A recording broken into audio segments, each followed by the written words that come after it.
It's day two of Electric Picnic 2010. It's a little bit wet outside, but that's not very interesting at all. Philip Selway has dropped in to say hello. Welcome along. Great to see you.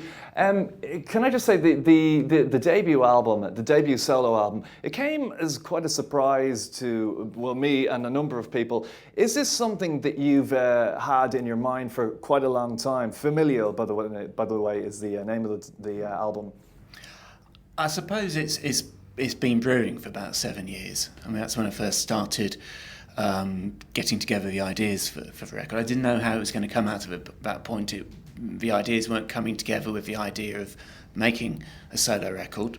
But I'd say after about 4 years of working very much under the radar, I got to the point where there was a collection of songs which I felt were very personal to me, didn't feel appropriate for Radiohead, and so 3 years ago I thought that it was time to make a solo record. I was also turning 40 at the time, so it kind of gives you a bit of an impetus to get on with things then. Yeah, I was about to say, was it a turning 40 thing or what? But I think you've just kind of answered that. In some ways, I mean, are these songs, do they mean a little bit more to you than the Radiohead tunes? Or is it just a different thing altogether? I think whatever songs you work with are very pertinent to that point of life. I mean, if you take, say, a record like OK Computer, I mean, I listen to that record and it really takes me back into that whole period of making the record, then touring it. So, yeah, I mean, those songs mean an awful lot to me, just as these ones really key into that turning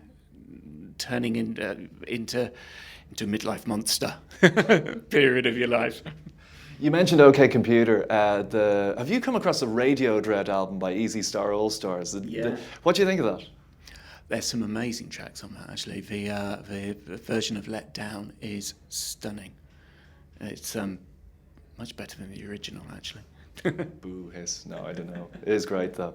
The first time I heard you sing was the Seven Worlds Collide thing, the Neil Finn project. Was that literally the kind of the blasting cap for your singing career? Did that put it in your head, or had it been there before that? I know I kind of have asked you this before, but slight variation on the question. I'd been working with Ian Davenport, who's produced the record. And I suppose I've been working with Ian for about half a year or so, and at that point I'd been working on trying to find something that was passable as a voice for recording, but actually going off and doing the Seven Worlds project. Yeah, I mean, I didn't have really chance to think about it, but I was just kind of propelled along a bit. You know, you're working with somebody like Neil Finn, who has got the attitude of, well, just get on and do it. You know, don't think about it. Go and record a song. People say they like it, so go and record it. And then, would you like to get up and perform it? It's just one of those things. If I'd actually sat down and thought about it beforehand, I probably would have bottled it. But just getting caught up in the spirit of that project, yes. I mean, I ended up doing things that I would never have dreamt of doing. Do you get nervous going out on stage, performing by yourself, essentially? You're the figurehead, whereas before it was kind of going out as a team, as a family. Nerves a factor for you? I think they're always there, no matter what you do. I mean, still going out to do Radiohead shows, they're still there.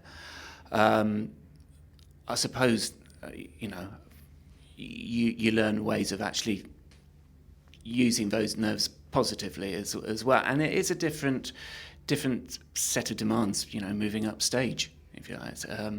But I still feel I've got that sense of a band around me. I mean, I've got a fantastic band who are doing these, who are out with me now, and so I mean, I do. I still I feel like I work at my best when I feel I'm part of the band, and that's very much how I feel.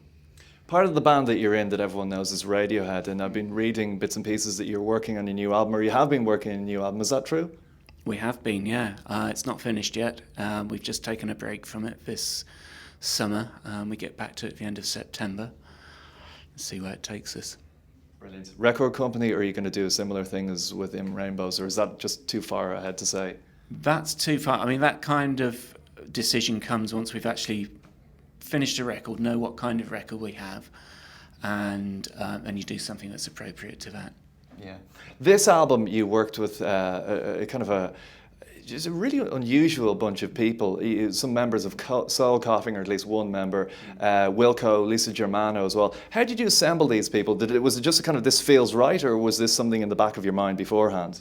Well, that came together in the Seven Worlds Collide project. Oh, back that far? Okay. Yeah, and they were all there for the project, and it actually happened very naturally. You know, I was working on the song "Ties That Bind Us," and you know, this group of musicians seemed to kind of naturally gravitate towards the material, and it had an ease about it.